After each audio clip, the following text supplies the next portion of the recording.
Hello and welcome to the Grit Dynasty Fantasy Football Podcast. This is your host, Bryce Moose, otherwise known as the Commissioner and the only two-timer. Joining me today is my co-host, Jacob Kaplan. Jacob, how we doing? Doing great, brother. Thirsty Thursday, ready to get into some Havana Hermanos and talk about their outlook.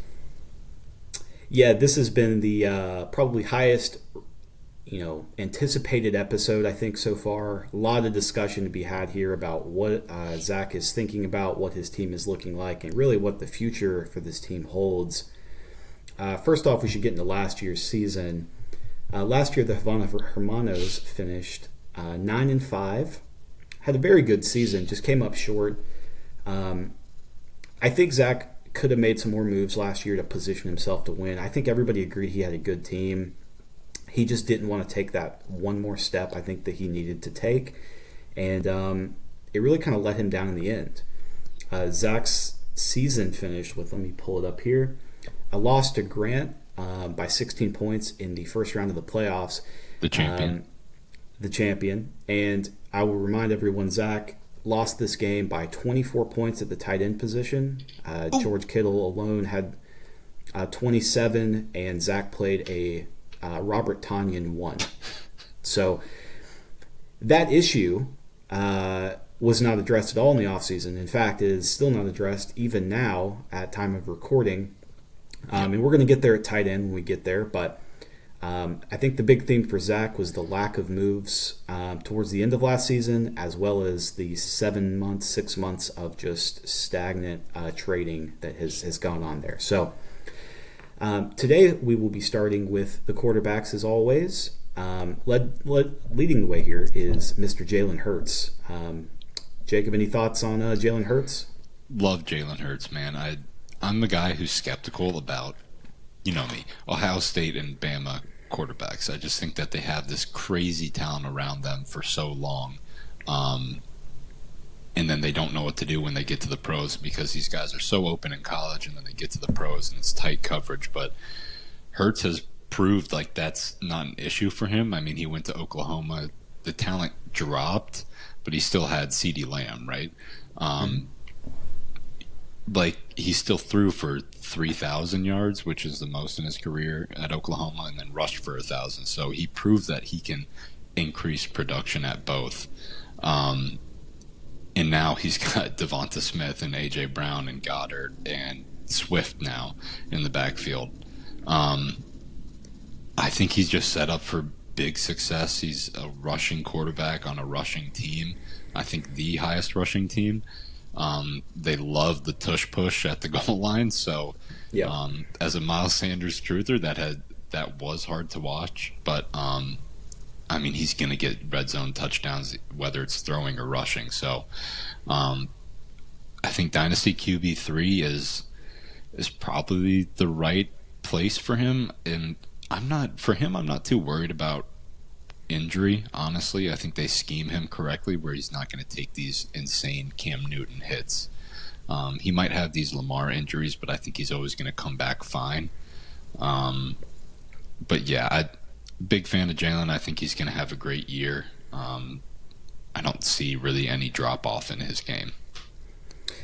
No, and when you have that offensive line, it is so hard to actually get clean hits on Jalen Hurts. Yeah. Like, sure, he's going to take a couple sacks, but it's so rare you see him actually take a big hit. Like, even off the top of my head, I can't really remember a time where he's gotten just crushed. Yeah. I think the big thing for me is as long as you're attached to this Eagles team, I mean, it looks like they're going to be one of the best teams in this league for a really long time. He's got the Super Bowl experience now. He played well in the Super Bowl. I think he proved a lot of people wrong last season, and he is somebody who has raised their value significantly from where he was 12 months ago. Dynasty QB3 is fine. I believe that's just behind Mahomes and Joe Burrow, which, I think Jalen Hurts, you could argue QB2. I wouldn't have a problem with that either. Yeah, especially for this year, like going forward. Yeah, and his upside is always going to be as high as anyone, right? He can have the 2 rushing touchdown and throw for 3 kind of game. We saw him do that against the Commanders last season in the game that they scored, I think, 40 points or whatever it was. Yeah. nothing bad to say about Jalen Hurts. He's definitely somebody I would be perfectly fine building my team around. Yeah, I think the last thing I want to say here is that you usually see the team that lost the Super Bowl, the next year they have an off year.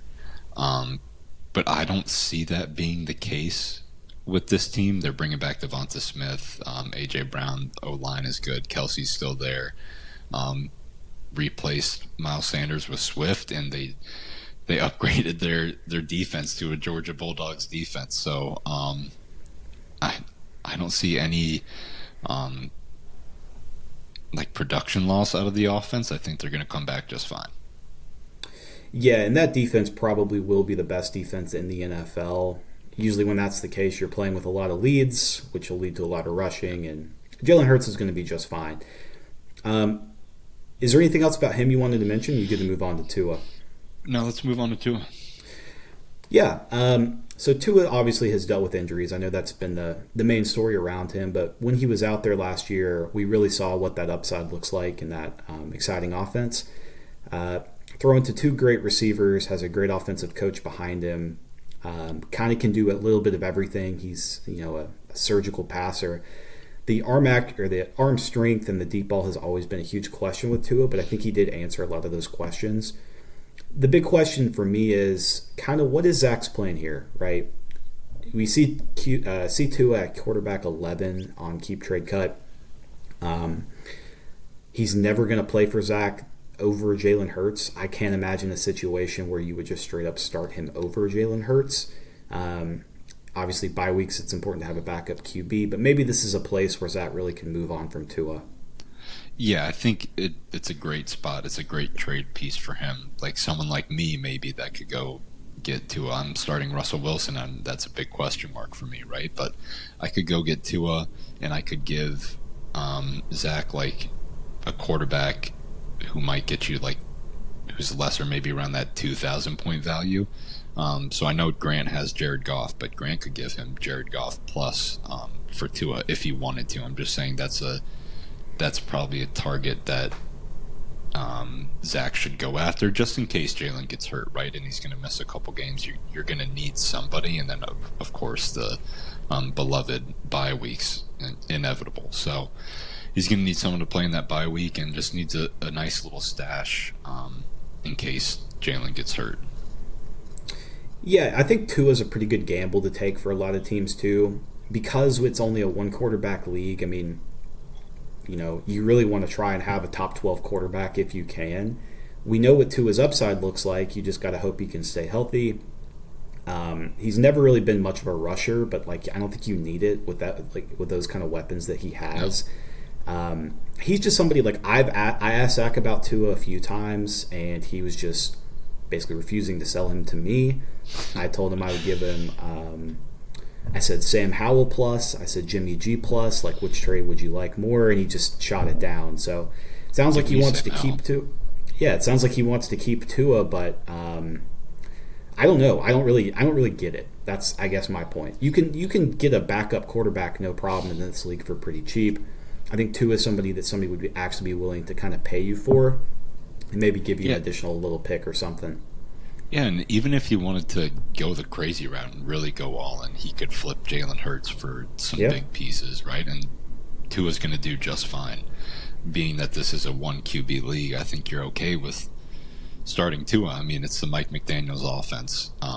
It's high-powered, fast pace, and he's got the perfect pieces there with Waddle, Tyreek, and A-Chain now at the backfield. And it's not just going to be A-Chain, but they're going to open up a lot of screen opportunities and just high-powered offense for Tua. So I would feel comfortable with Tua as my QB1 and then move Jalen, but I can certainly understand why Zach would not want to move Jalen. Yeah, and it sounds like Zach still wants to compete to try to win this year. Obviously, stuff could happen during the season, and we're going to get through the rest of this roster for maybe why that isn't the best decision. But, if Zach was to come to you and say, hey, I'll give you Jalen Hurts for Russell Wilson plus, what do you think, even off the top of your head, what do you think that would kind of look like?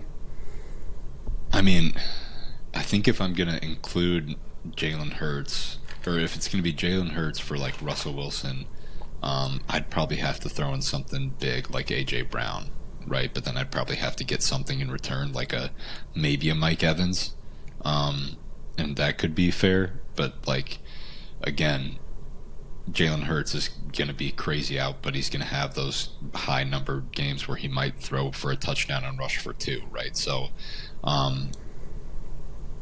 yeah, I think, I don't know, maybe you can plug that into the calculator real quick and just see what that would look like Jalen and Mike Evans for Russell and A.J. Brown. Yeah, remind me when we get to the end, and I'll pull that up, and we'll just do it live Cool. here and just try to find a trade. Yeah. I think it's interesting because Jalen Hurts is one of the few guys that has like legitimate points above replacement kind of advantage over the rest of the crop of quarterbacks. Like realistically, like the Geno Smiths and the Kirk Cousins and even the Justin Fields, like the weekly average really isn't all that different. But when you get to this top tier quarterbacks, you really do gain about 5-6 points a week. Which is big. Which is big, given age, given his situation. You just have nothing to worry about with Jalen Hurts, so he's definitely a piece that I think every single team in this league would want. Even me, like, I would be willing to give you Anthony Richardson plus for Jalen Hurts. So, because I can just let him sit on the bench, or let him sit on my roster for a year. He's going to be just fine next year. Yeah. All right, moving on to running backs. Probably should start the conversation here by just mentioning that Zach really has this, three-headed monster of Saquon, Nick Chubb, and Josh Jacobs. Josh Jacobs, obviously last year, led the league in rushing. Looks like one of the best running backs in the league. Still valued third overall in running backs, and Saquon leading the way on top. How are you feeling about Saquon this year? Next couple years, maybe outlook for him? Where are you at? I mean, I feel good about Saquon. He's one of these muscular guys that's going to be fine after injury. He takes good care of his body, so coming back, I mean, he showed it after, 2 ACL tears. He's going to be fine. He's a top, second overall pick in his draft class. Yep. I mean, that's a very high hit rate, and he's one of the rare ones that I think can stick around for a long time, can play at the running back position over the age of 30. But again, like you mentioned, this three-headed monster, I think he's got 3 guys that could easily finish in the top 10 of running backs, maybe even like top 7. So for him, I do think Saquon's the guy that you probably want to just hold on to. I don't think, like, they added Hyatt, right? But to the wide receiver core, but I don't see anything that's really going to take away from his receiving abilities. Like, I think if anything, Waller's just going to help it.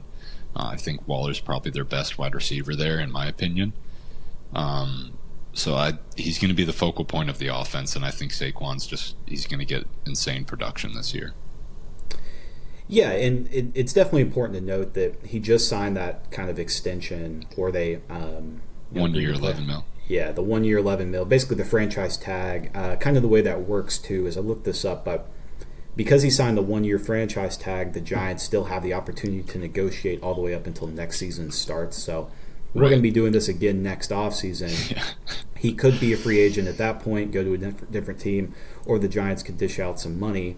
But through four years in the NFL, Saquon's had 2 great seasons and then 2 that were kind of ended by injury.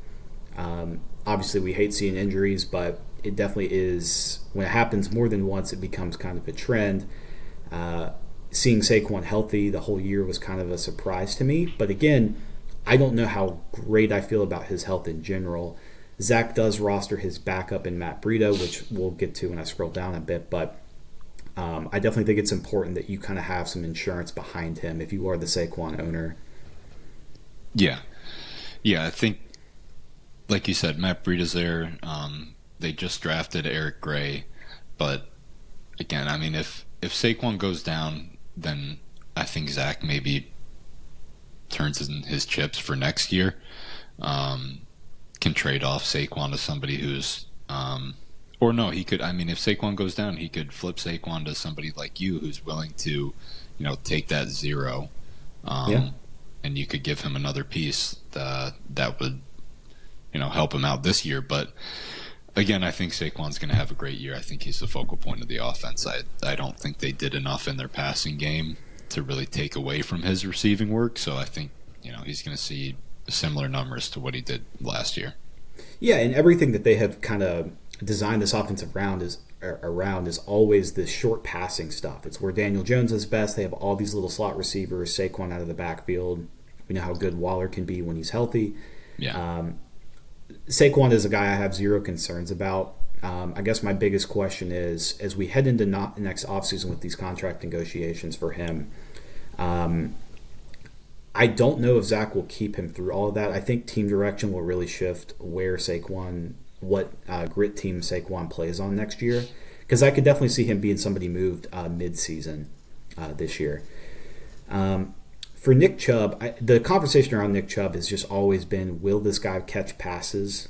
Kareem Hunt's been there for Chubb's entire career. Always been the pass catching back. Nick Chubb has been historically low. It's just on a target rate, everything else. But we do I think everyone probably agrees at this point he might be the best pure runner in the NFL. Yeah. Consistent guy, always healthy, is great at what he does.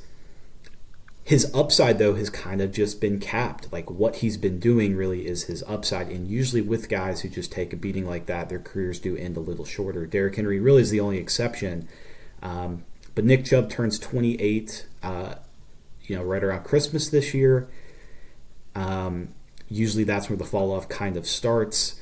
He is somebody who I don't have a great feeling about long term. I still think this year I'm not worried about him at all, but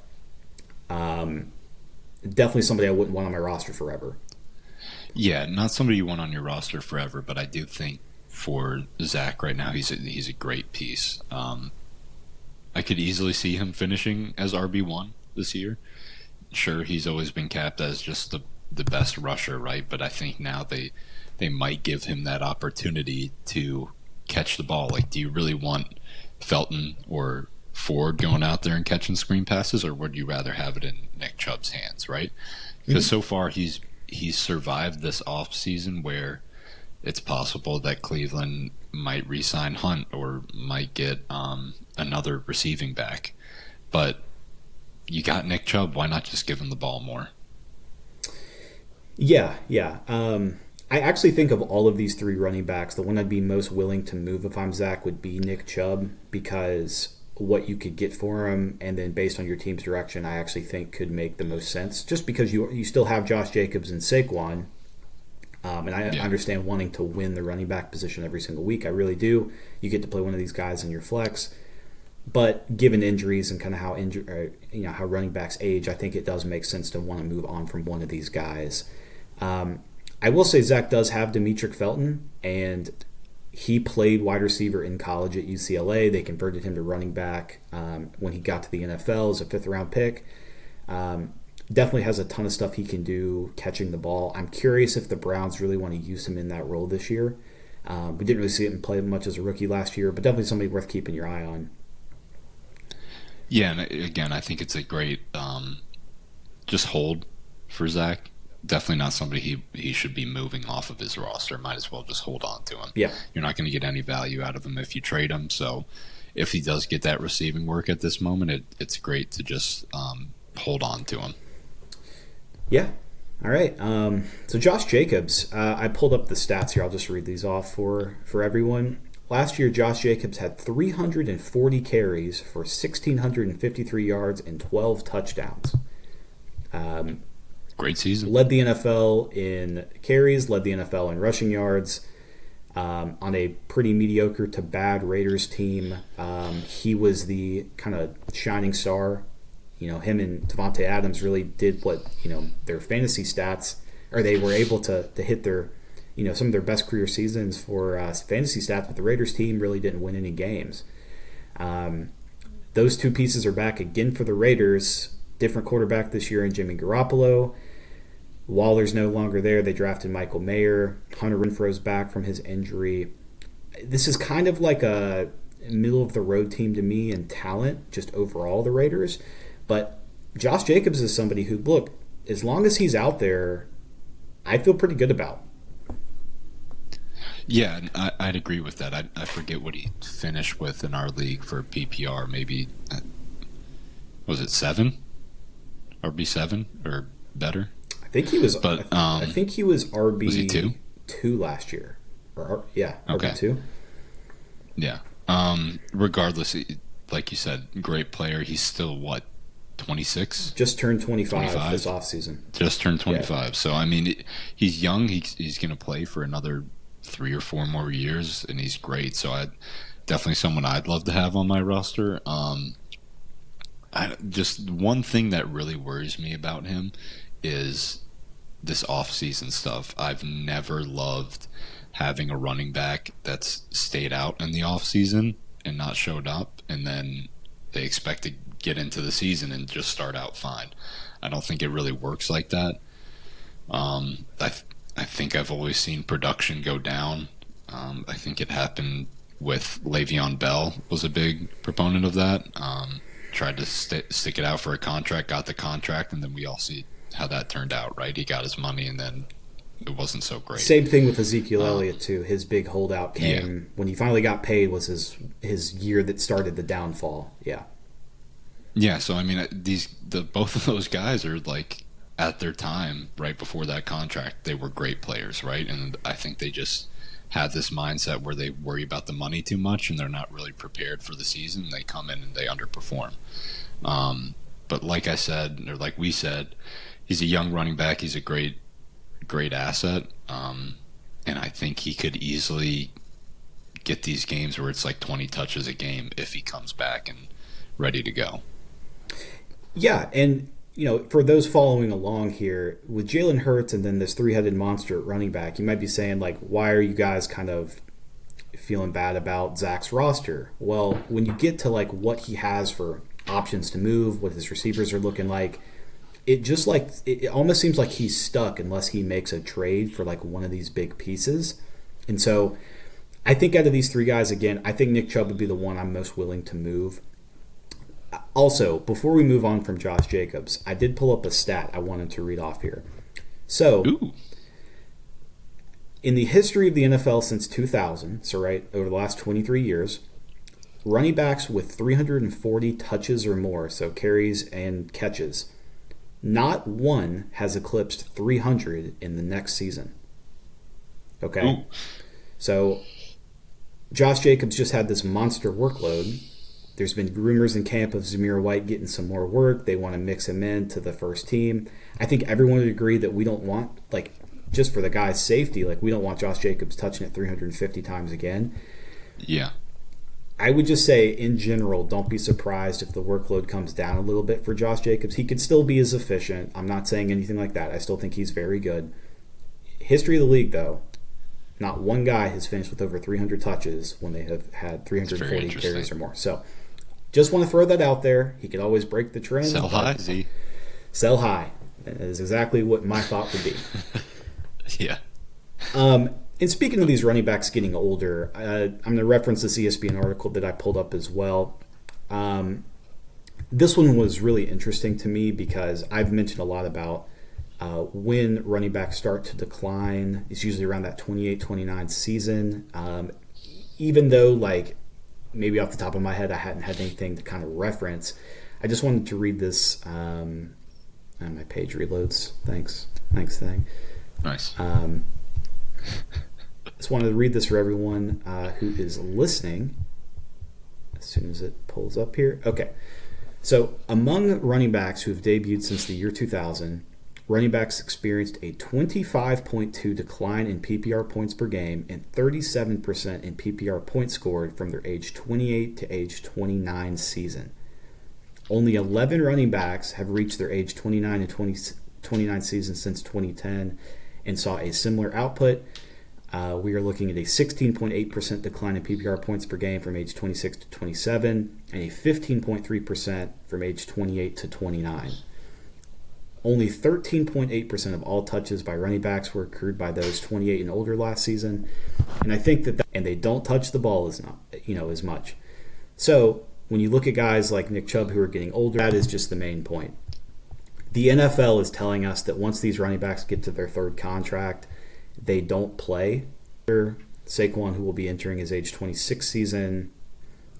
You got to have this in the back of your mind, right? This is the fall-off we saw for Zeke, saw for Le'Veon Bell, saw for Marshawn Lynch. All these guys, when they start getting a little bit older, the cliff comes.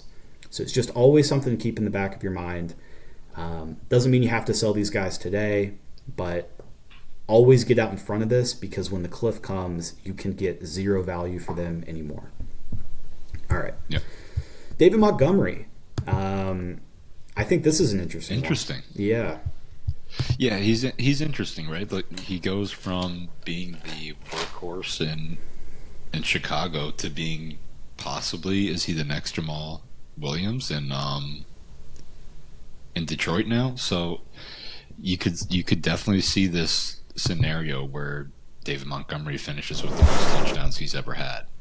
I don't think he's gonna be that primary carrier. I still think Gibbs is gonna, get the workload. He's gonna be involved in the receiving game.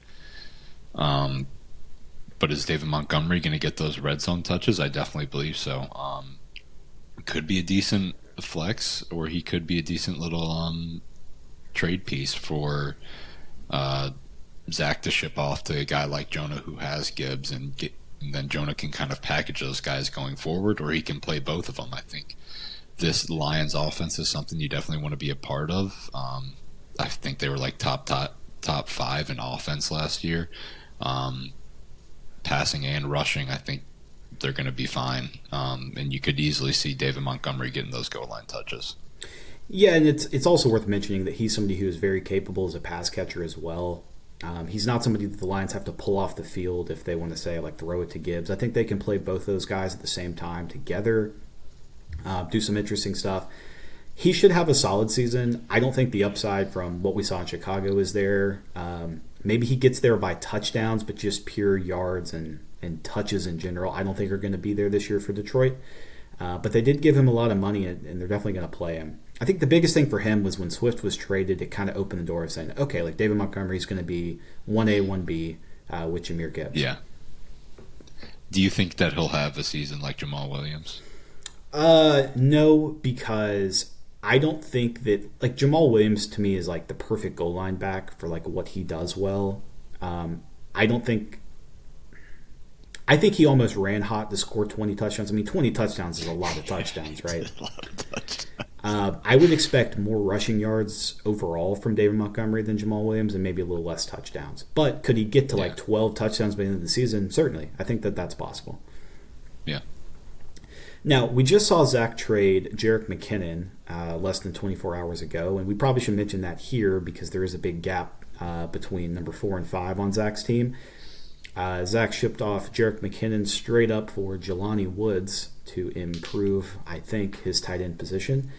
Improve in quotations. Yeah, so 31-year-old Jerick McKinnon shipped off, no problem with that. But he does have a role on the Chiefs, and for as long as he's there, he definitely had value. But behind these 4 on Zach's team, is there anybody here who kind of stands out to you? Joshua Kelly stands out to me. It's between him and Spiller fighting for that backup role in Los Angeles, and I really think if Kelly gets that opportunity, they need a guy who can go out there and get the 3rd and 3, right? So whoever can get that 3rd and 3 for him, whether that's Spiller or Kelly, is going to get some opportunities, because I think Eckler's snap percentage last year was around like 50%. Yeah. Like, he's not on the field all the time, right? So I think they need someone who can go out there and get those power yards, and I think Joshua Kelly could be the guy. I think he outperformed Spiller in the first preseason game. It'll be interesting to see how he does this weekend. That's the guy I have my eye on, just to see who wins that backup spot. Yeah, and as Eckler gets older, he's never been this great rusher. We know what he can do, as a receiver and for fantasy output, but as a pure between the tackles runner, the Chargers have kind of been missing that over the past couple seasons. They've been piecing together a bunch of these no-name guys, Josh Jackson and Kalen Ballage, remember him?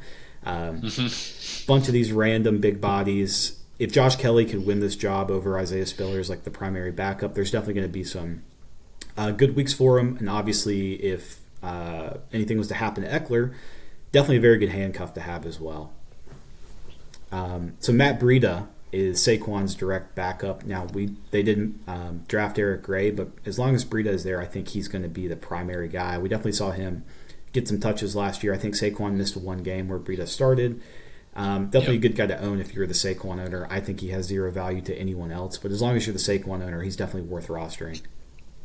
Yeah, I think Zach has the right backups here. He's got Breida and he's got Felton. So I think from that outlook, and then Josh Kelly could easily become his stock could skyrocket once he secures that RB2 role, and then if anything were to happen to Eckler, he could either ship off Kelly for a great piece or easily become a flex option. I just think Zach has his RB room is great. He's got 3 top backs, like you said, 3-headed monster, and then solid pieces for some insurance down the stretch. Yeah, the last 2 guys on this list are probably going to be cut from their respective teams. Latavius, I think, is 32 at this point, and then Kenyon Drake is bounced around the league a ton. But we saw what he did last year. I don't think I see that again happening. I don't think these guys are going to provide any value this year, and if they don't provide value this year, they'll probably just be out of the league for good. Yeah. Okay. Now we move to receivers. Yeah, the interesting stuff. So I'll kick it off with Diggs here.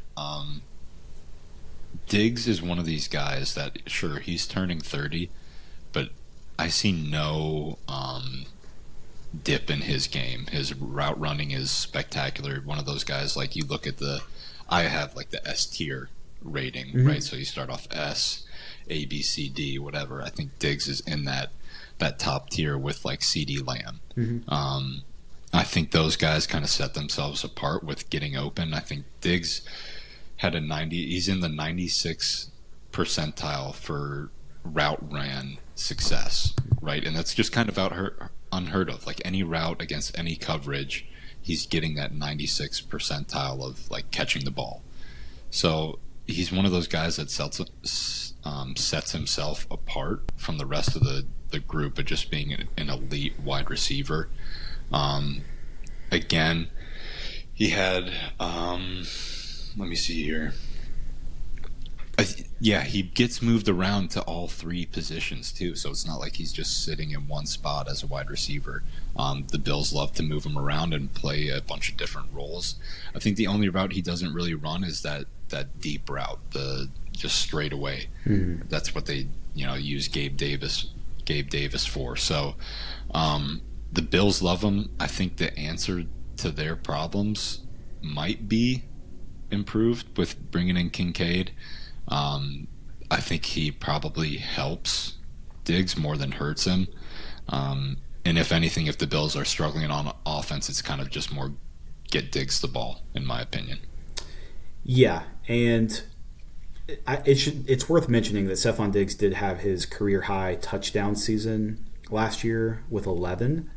In fact, the last 2 seasons have been the only 2 times in his career where he's had more than 10 touchdowns, or 10 or more, I should say. But this is, entering year 9 of his career. It's crazy to think that Stephon Diggs is already that old, but he's going to turn 30 in November. He's going to have a contract discussion coming up, and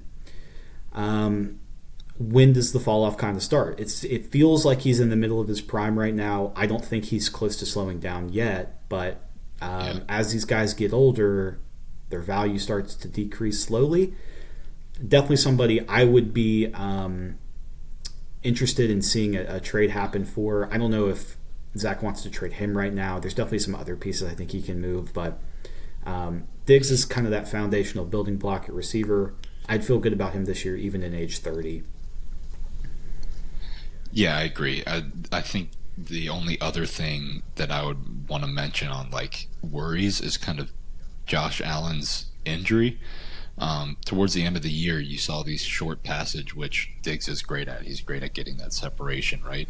Josh Allen was throwing low balls because his elbow didn't recover. I don't expect that to be an issue going into the season. I think Josh Allen's had enough time to recover, but it's worth mentioning that after they played the Jets, you saw these games where Diggs was like screaming at Josh Allen to get the ball up because it just wasn't working. Like, deep balls were fine. Anything short, mid-range game, which is what Diggs is great at, getting that separation, was a little bit of a struggle. Yeah, and then we saw the conversation this offseason that kind of blew up around Diggs, leaving training camp, being mad with the coaching staff, being mad with Josh Allen. Yeah. Typical diva wide receiver stuff. If you remember back, Zach's playoff game, Stephon Diggs had 9 points, and then in the fifth place game, Stephon Diggs had 3 for 30, right? So this guy has kind of been disappearing at the end of the season. This is now a trend because I believe it's happened a couple years in a row. But it seems like when the Bills get to their most important games, they almost forget to kind of get him the ball. I know that's kind of been the main talking point for Diggs and what he wants to see changed. We'll see if they do it, though. This Bills team is going to be really good. Going to be a playoff team once again. Yeah. But, look, he had 108 catches last year, which was the second most of his career. Do we keep it there with Kincaid coming in? They definitely have some more guys that can kind of get involved. Looks like Khalil Shakir might take a little jump this year, which also in Zach's team. So, I feel good about Diggs, but definitely something to keep your eye on if he starts a little slow. Yeah, and then I think one last thing I want to mention is, like, he's this great, amazing separator, right? But when he's in space, he still makes guys miss. It's not like he can just, like the Tyler Lockett type, right? Like, Tyler Lockett's great at getting separation, but then he'll fall down because he doesn't want to get hurt. Diggs goes for the extra yards, and he usually makes the first guy miss. He's good in space, good at getting open. I don't know. If Zach were to ship off Diggs, this wide receiver room would look very different. Wouldn't be the guy that I would want to ship off if I were him. I would definitely I'd kind of want him to die on my roster if I'm going all in. Just because of that high output. Like you mentioned earlier this morning, Diggs kind of costed you from getting the 101 because he had a 46.5 game, right? And that's something I would always love to have on my roster if I'm Zach. Yeah, Stephon Diggs would be the one guy I think Zach would say for sure I want to keep. The other side of that coin is he's probably the guy you could get the most for, right? Just in a vacuum, right. Somebody would be willing to give you a lot for Stephon Diggs. So, and that's who I traded Stephon Diggs to. Recap that trade real quick. It was Jahan Dotson, a 2024 first. So we'll see what that pick becomes in about 10 months here. And then also a third rounder from that. So trade made sense for both teams at the time, and definitely something I think you could get again. Young receiver, first round pick, and maybe an additional later pick. I think his value's kind of stayed where it is. A guy who has been all up and down when it comes to value is Mr. Deebo Samuel. Yes, the gadget is one of the more unique wide receivers that you've ever seen in the NFL, right? I think last year he had the most snap percentage ever out of the backfield for a wide receiver. He's used all over the field. It's interesting, man. I mean, he's in this Shanahan offense that I think is just kind of suited perfectly for him. Like, if he went to somewhere else, would they use him the same? I'm just not so sure. But he signed that big contract, 3 years for like $72 million. So I don't think he's going anywhere soon. They might re-sign him again, but again, I think he's in a great spot. The big worry with him is that he's always capable of the zero just by being injured. If he plays, he'll get you 10 points easy. But if he's injured, he's out for 4 weeks. And that, for a guy like Zach, I don't think you really want that being your wide receiver too. No, and I'm kind of worried about Deebo, to be quite honest with you. I mean, as a next door neighbor of mine in college, somebody I've been a huge fan of forever, I'm just a little worried about his fantasy output, right? We look at this 49ers team. I mean, they have talent everywhere on this offense. They don't need Deebo out there to score points. Usually when it comes to receivers, I like picking guys who I feel like the team needs to score in order to for them to play at their best. Deebo's going to get the ball. He's probably going to, like you said, get 10 points a week. he's going to have these 3 or 4 point games just in the nature of George Kittle goes off, McCaffrey goes off, Ayuk goes off. The defense is so great, right? So how much is Debo, what's his ceiling kind of look like this year? I don't really know. We obviously saw Debo have that kind of breakout season as a second-year player. Since then, he's been hurt a bunch, and we've seen some good games, and we've seen a bunch of bad games. Everyone's excited about Debo this year in the fantasy community just because, look, we know what he can do when he's healthy. This man missed an entire season in college. He's dealt with injuries in the pros. Nicknamed Glassbow, right? So just given the way he plays, right? I mean, when you play like a running back, injuries are going to happen a little bit more. So when you're an all-in team trying to win a championship, the kind of risk that just inherently comes with Debo is really scary and just not the kind of roster I think that can afford a Debo injury. Yeah, I'd say he's more of like a top-tier flex option, right? So he's always capable. Like, if he's healthy, he's going to get you that 10, in my opinion. I think him and Ayuk work great off of each other. I think Ayuk is one of the more – he's better at separating, whereas Debo can just annihilate zone coverage. He's not great at separating at all. But if he gets into – faces zone coverage, he's going to get that ball, and then he's great in space, right? If there's any space, he's not just going to make one guy miss, he's going to make 2 or 3 guys miss, and is very capable of making catch at maybe 15 yards and then extending it to 45 yards. So I think that's what I like about Debo in this offense is they're going to find zones for Debo to kind of pick apart the defense in zone coverage to just extend the plays, whereas Ayuk is just kind of going to get that separation, short yardage, or possible deep ball. Yeah, what do you think about his wide receiver 28 ranking on Keep Trade Cut? I think it's interesting. I think a lot of people are kind of scared about his longevity, which is definitely a case for concern. He's missed games almost every year, right? Mm-hmm. I think if healthy, he would be above that, in my opinion. I think he was wide receiver 40 last year after missing 5 games, which I think is pretty impressive. He's always getting that 15 or 40-point game. Wide receiver 28, I think if he's healthy, he's more like wide receiver 20. If you ever get a full 17 games at a Debo, he's going to 100% of the time finish as a top 15 player. I just have to see it. I mean, this man has never made it through a full season. Even on his best career year, I still think he missed 2 games. So, yeah, and I think he knows that as well, and that's why he went after that contract. Yeah, because I think that was even one of his driving points. If you're going to use me like this, fine, but I want some money because that's not good for my longevity in the league. Speaking of longevity in the league, a man who turns 30 years old on Saturday, Mr. Mike Evans. Mr. 1000. Mr. 1000. Mr. 1000. 9 years in the league, 1,000 yards every single year. I'm a fan, but I'm worried. I'm really worried about Mike Evans. Yeah. Not just because, his wide receiver, his route running kind of took a hit last year. I think he's seen one of the lower numbers in his success rates, but it's more on his QB play. Is this the worst QB play he's had in his years in the NFL? I think it's by a very wide margin, right? He played with that Jameis Winston 5,000 passing yard Bucs offense for a while. Obviously played with Tom Brady. He's also been so healthy his whole career. For a big body guy entering his 30-year-old season, playing with Baker Mayfield or Kyle Trask on a pretty bad team. This is the prime candidate for an ankle sprain that gets shut down for 6 weeks. I'm just really worried about his value.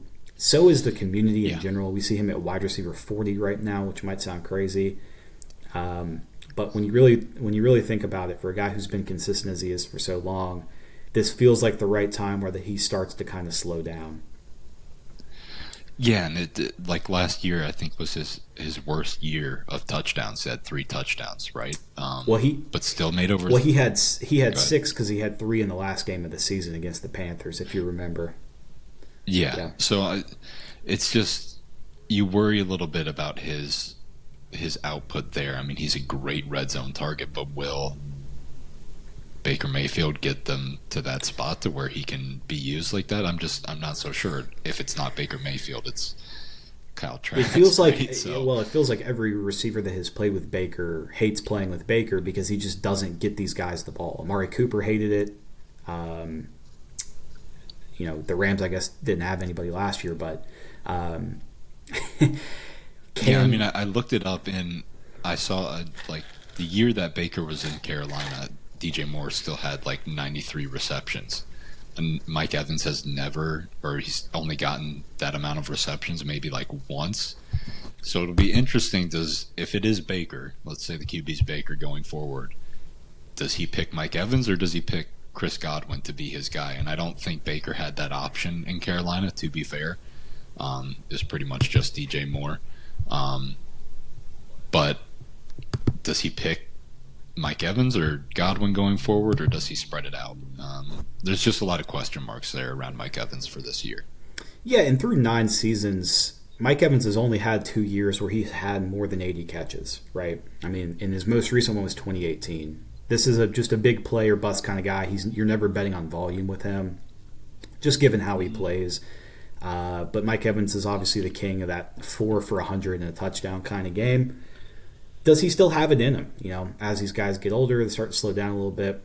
We're not expecting the Bucs to be very good. I mean, I don't know about you. I would think the Bucs would be probably a bottom 5 team this year. Yeah. A team that's obviously in the quarterback sweepstakes. Baker's not the long-term guy there. I don't think Trask is either. I don't know. I mean, Godwin's still there. We just saw Russell Gage tear his ACL in camp. But I think they got some young guys too. Trey Palmer been showing up a bunch in camp. Obviously, I was a fan of his. Cornhusker. Oh, that dude was a monster in college. He was. But look, I could see Mike Evans' snap share going down if that team starts 1-6, 1-7. Do they want to play him? I don't know. This is somebody I would be looking to trade like fast. Yeah, soon. I mean, like, again, I like Mike Evans. When I'm doing these best ball drafts and underdogs, I can't stop drafting him because of that possible upside where he can go off for 145 and 2. Mm-hmm. But do you want him to be your wide receiver 2 or 3? I don't think so. I think you want to be playing him in the flex this year, a low-end flex option. It's just purely because of the QB play, in my opinion. I think Mike Evans, his athleticism is kind of taken a hit just because of the age, but I still think he's very capable of getting open and creating big plays. Yeah, and the theme here is that wide receiver 2 and 3 for Zach are both guys with a ton of week-to-week risk, as well as like situational risk. And for a team that's all in, this is just really scary to me, especially with these guys getting older too. Debo was a 23-year-old rookie. I think he's 27 now, 28 now. But number 4 would be. Wait, hold on, real quick before we move on. What would you offer for Mike Evans right now? And then I have a follow-up question to that. If my team was competitive and I needed a receiver, I would give you a late second, I think. And then what would you give if, say, he was on a team like Detroit? Is he worth a late first? No. I'm never giving you a first for Mike Evans at this point. Even if you're pushing all in and it's just Amon-Ra St. Brown and Laporta there? No. And maybe Gibbs. I wouldn't. No, I am lower on Mike Evans, I think, than consensus too. I mean, I don't think he would be wide receiver 40 on my list if I was to rank out dynasty rankings. Yeah, dynasty. It's not even due to like this 1 year, right? Like on paper, Mike Evans can still have the same 1,200 yard, 10 touchdown season. I don't think that that's totally out of the question. My thing is, if it goes wrong this year, injury happens, the Bucs suck, you could be looking at like a disaster situation. I don't feel good about him long term whatsoever, and he would definitely be somebody who I would be racing to get off of my team. I mean, I don't know, like I would pay a lot more for Debo than I would Mike Evans. I'd agree with that. I think there's just more upside from like, say both players are healthy throughout the year. Debo's again is always going to get you 10 points, whether he's catching the ball out of the backfield, being used as a running back, or catching a little slant route, he's going to get 10 points. Yeah, and I don't know if Zach wants to move one of these three receivers. It's just when you think about the value of his team, because we've gotten through quarterback, running back, and receiver. There's 3 good receivers, 3 good running backs he has, and then a couple interesting pieces around him. David Montgomery and Romeo Doubs, who we're going to get to, but he has no first-round picks the next 2 seasons, right? Not his own. Looking to get rid of that 2026 first as well. Yeah, and apparently he's offering his 2026 first up. Does this core of players result in a championship when you look around the kind of landscape of our league, right? That's where it gets scary to me, because with the amount of things that can go wrong for this team, if it starts to snowball, this could get really ugly really quickly. And so that's why I think you need to kind of protect yourself if you're Zach. Yeah, and I think like you mentioned, if he moves to where he could get trade off Nick Chubb for I'm just off the top of my mind, Miles Sanders plus, right? Mm-hmm. Get another solid receiver to throw into that wide receiver 2 or possible flex, to where if Debo is, not healthy, then you can play somebody else. Or if Mike Evans is underperforming, you can play somebody else as well. Would you rather have Jonathan Taylor or Nick Chubb?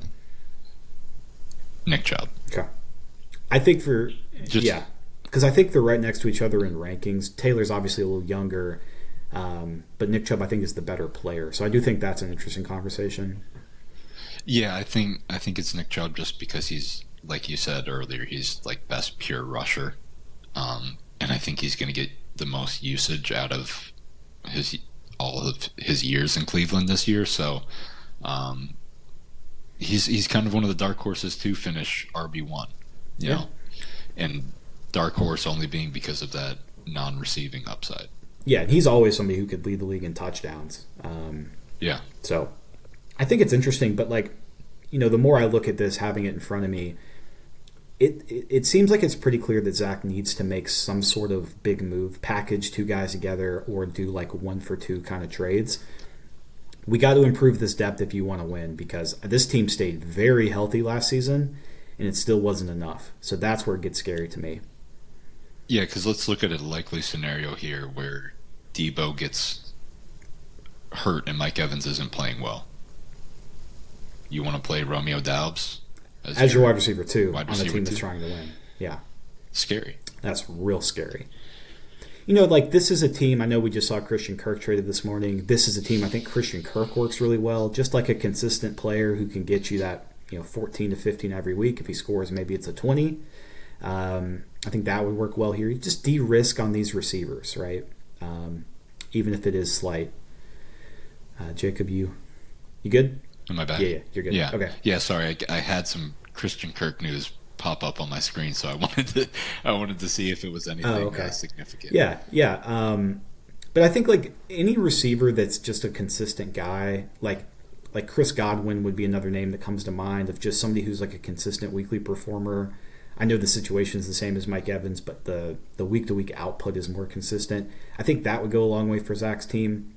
This is the kind of team that really strikes me as a team that can score 170 one week and then 70 the week after. Yeah.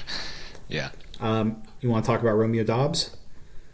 Would love to. I think he's going to have a good year. I just don't know what to kind of gauge that at. I think he's going to be one of those guys, year 2 breakout, but maybe it's 700 yards and 3 or 4 touchdowns. I think he's definitely capable of that. I like this Packers offense. I don't know who to choose. I mean, obviously Watson is a very explosive player, but there's a lot of mouths to feed. Is it going to be Dobbs? Is it going to be Jaden Reed? Or is it going to be Musgraves or Aaron Jones? I don't know. Don't forget A.J. Dillon. And our beloved A.J.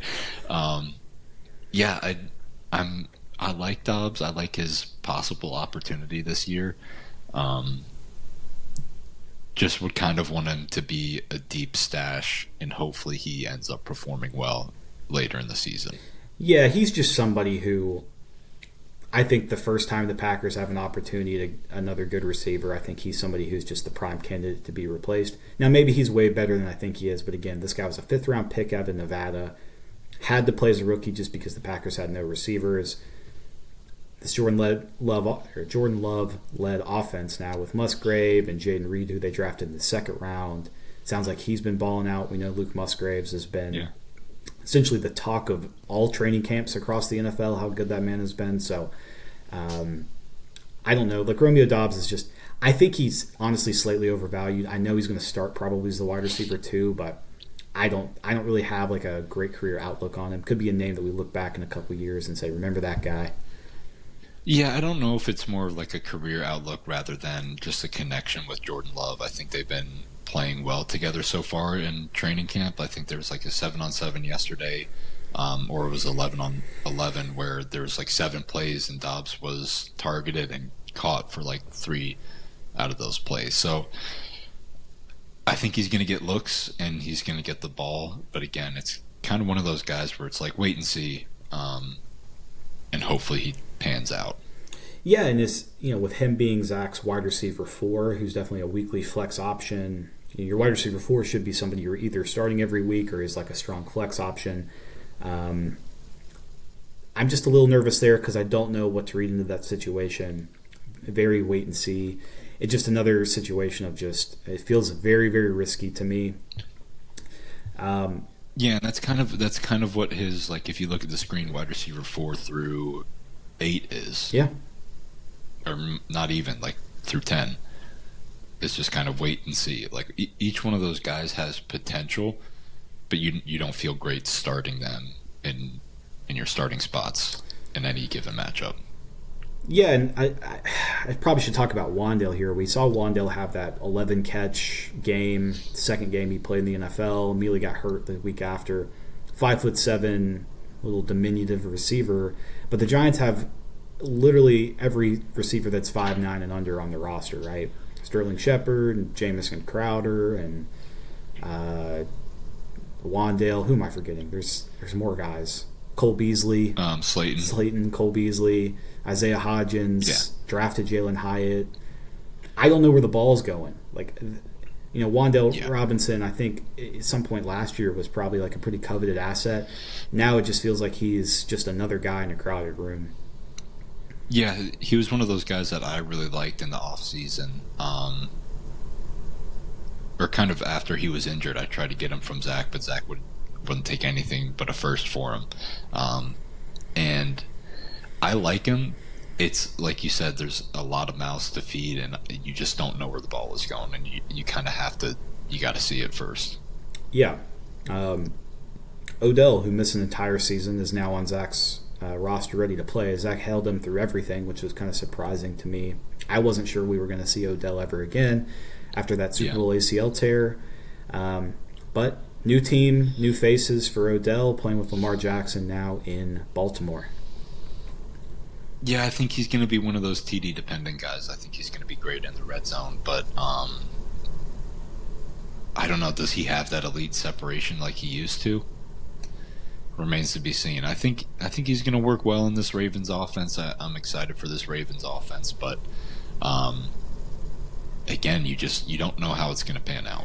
Like, is Zay going to be the wide receiver 1? Is Bateman going to be the wide receiver 1, or is it going to be Odell? Yeah, and then Mark Andrews and Likely, and then the rushing game.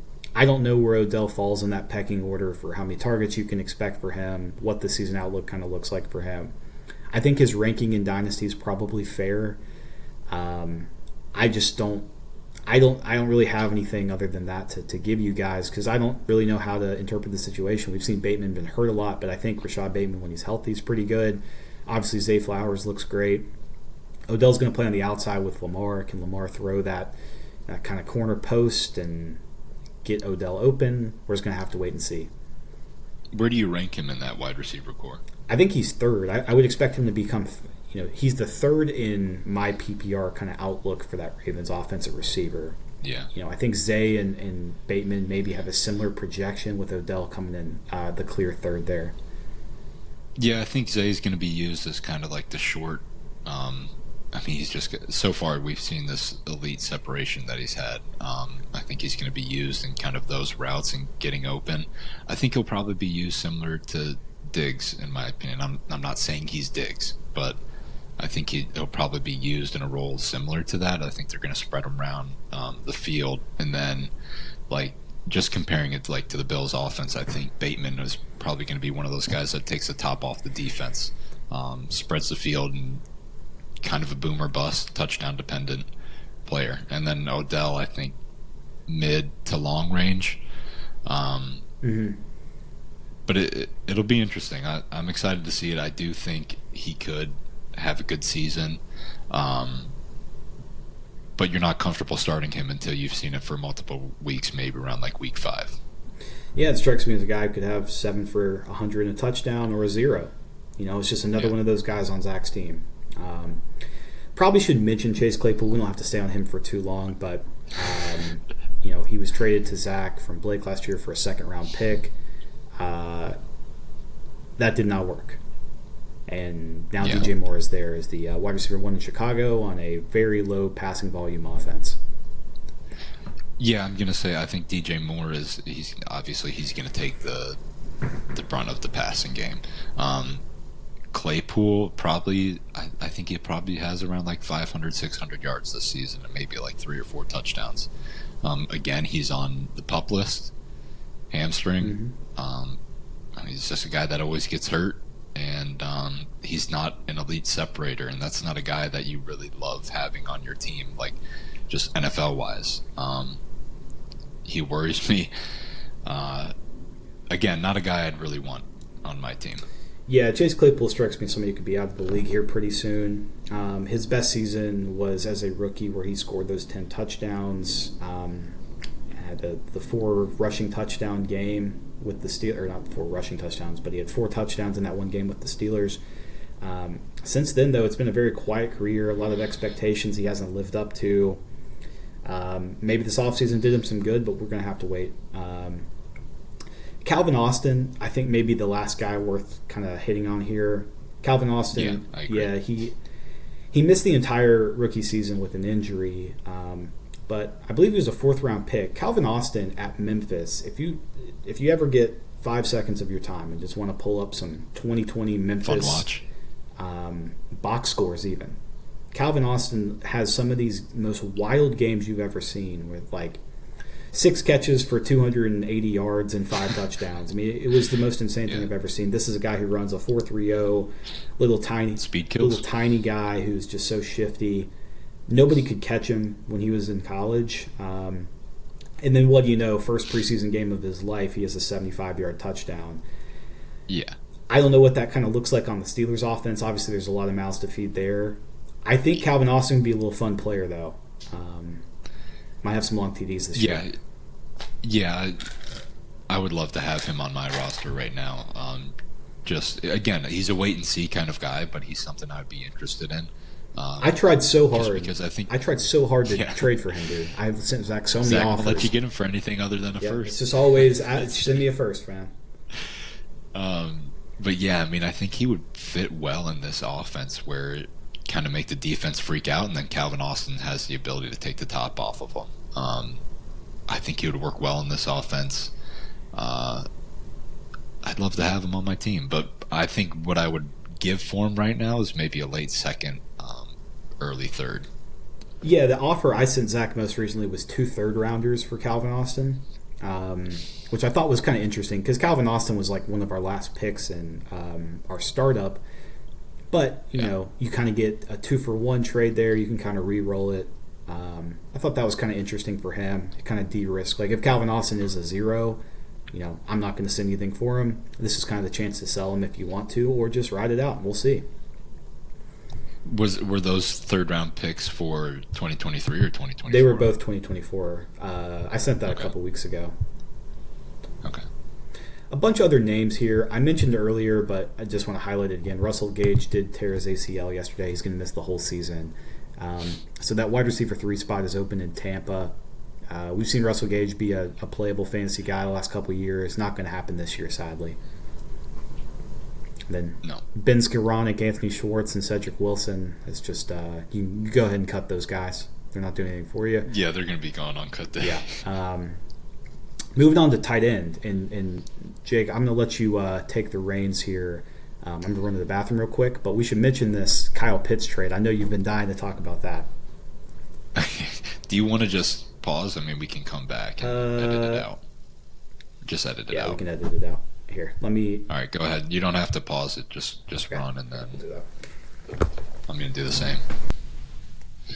All right, yeah, so you see Zach's tight end room here. He goes from having one of the top dynasty tight end assets. I think Kyle Pitts is, tight end 3 right now? Yes. To go into his number 1 is Jelani Woods, who he just recently traded for. He gave up Jerick McKinnon for Jelani, and I don't know, it's kind of pointless in my opinion. Like you mentioned, I think in Grit, you said Jelani's a fringe tight end too, right? Yeah. So he's not one of those guys who's going to get you consistent points. And do you want to have a remake of last year where you're in a playoff game and your tight end gets outscored by 25 points? I don't. Yeah, that's just the alarming thing to me, is that he hasn't been like rushing to upgrade this. I mean, I tried to send him Goddard trades, I tried to send him Hawkinson trades. Other people have tried to send him tight end trades, and he just hasn't like taken the initiative to like text somebody to try to get a deal done for somebody, which is really concerning because Jelani Woods, I mean, he's going to be splitting time. This is like literally like a 40% snap share guy for Anthony Richardson. So I don't know what that looks like. Yeah, and he was my sleeper, but like I never want to start Jelani Woods. I mean, Zach's probably going to end up starting Noah Fant, but there's so many players in Seattle now. Like you're not comfortable with starting Noah Fant. And he traded with Jordan, who has Luke Musgraves, who I would love to have on my roster. I would be overpaying for Luke Musgrave right now. Yeah, I would give Jerick in a second for Luke Musgraves. I don't know if Zach has that, or maybe Zach even just gives up his 2026 first for Luke Musgraves plus. I would love to do that if I was him, but none of these guys I want to play right now. Zach Kuntz is like lowest on the depth chart. What was he, a 7th round pick? 6th round pick? Almost like end of the 7th round. And was a guy who got picked up off of just freak athleticism in the combine. Mm-hmm. And then Cameron Latou he was somebody who might be able to take the jump, but he's had like 6 drops in like throughout preseason, which is just awful. I didn't expect that to happen for him. But all of these guys I wouldn't really want to have on my roster other than Jelani or Noah Fant. They would just be deep stashes. They would be like, I'd be fine having them be my tight end 3 or 4. I was going to say Noah Fant is probably the only one here I'd feel like comfortable as my tight end 2. Just in like if a bye week or if I need to play him or something, like that's okay. Jelani Woods is, like you said, he's a sleeper. It's a wait and see. I mean, maybe halfway through this season, Jelani is like actually like a full-time player, somebody you can play every week and not feel bad about. But I mean, his tight end room is 12th out of 12, and it's like 12th by like a pretty considerable margin. Yeah, I mean, if you scroll up to the player chart, that little pie graph thing, I don't know how exactly to call it. This? Like, look at that. It's like, I mean, it's about as bad as it comes. I mean, there's no, like, even if the rest of the league had great tight ends and Zach had great tight ends, that would still be showing differently to where his tight end was, like, maybe at the 2nd or 3rd ring. But it's like, awful. Well, every asset of his team is dedicated into these running backs and Jalen Hurts because you know we saw it with the receivers. Like as good as Stephon Diggs is, he's still 15th overall on keep trade cut. He's not a top 12 dynasty receiver at this point in his career, and the other guys have just slowly fallen down. Like Debo is worth less than he was. Mike Evans is worth way less than he was, and then you look at his tight ends and picks, and he's just got 0 here. So. Yeah, he gave up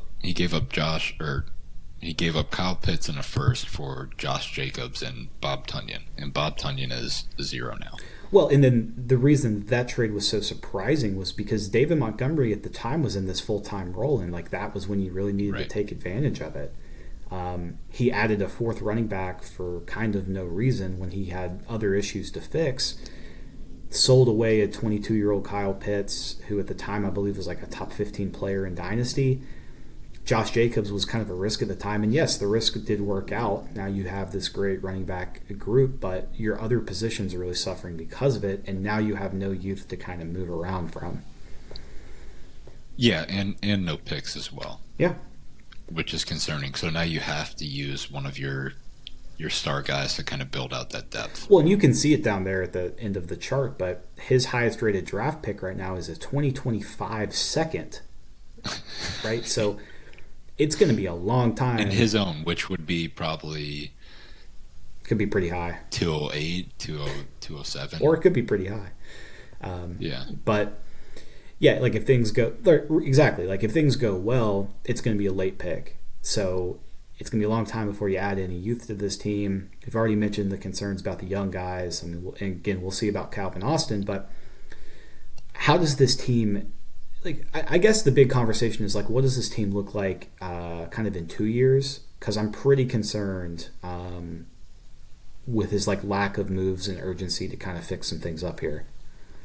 Yeah, in 2 years, it's, hopefully he's done a fire sale by that point if he hasn't won a championship. I think Zach's team's one of the more polarizing, if not the most polarizing team in our league. He could definitely like hit lightning and all these guys are healthy and Romeo Doubs works out and David Montgomery goes for a big touchdown season, but he could have a run or he could plummet. I don't really see any in between. Yeah, I think overall for this team, I think if Zach doesn't make a big move, I would project he finishes somewhere around 7-6, 6-7, somewhere around that 6 seed. If he tries to blow it up and it goes wrong, I could see him all the way down to second or third worst team. And if he does some trades that kind of work out in his favor, I could see him competing.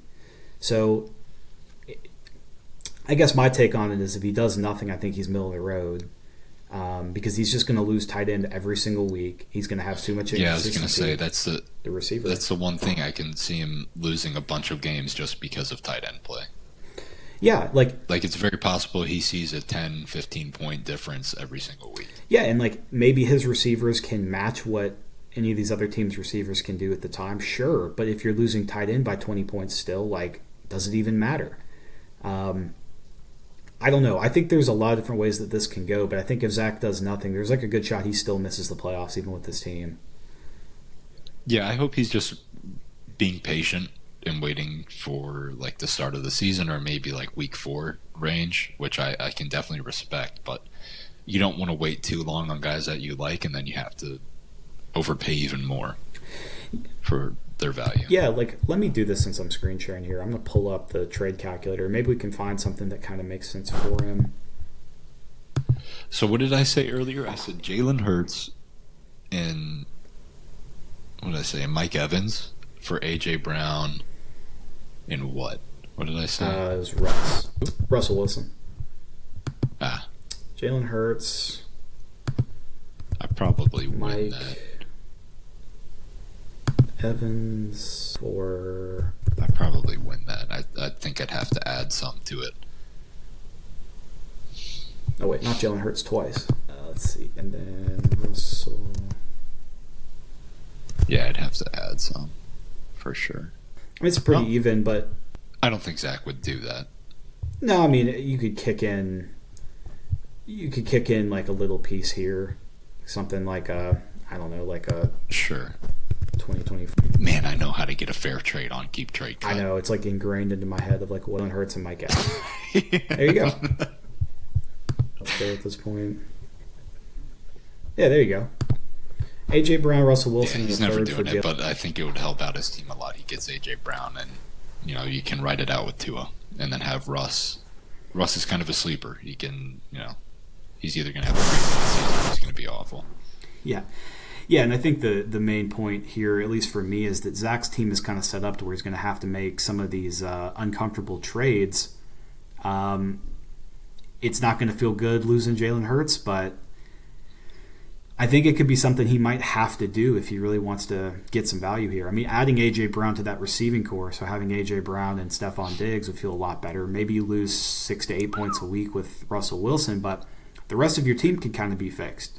Then you can turn around and sell a third-rounder and one of your like a third-rounder and Romeo Doubs for a tight end or something. I don't know, but...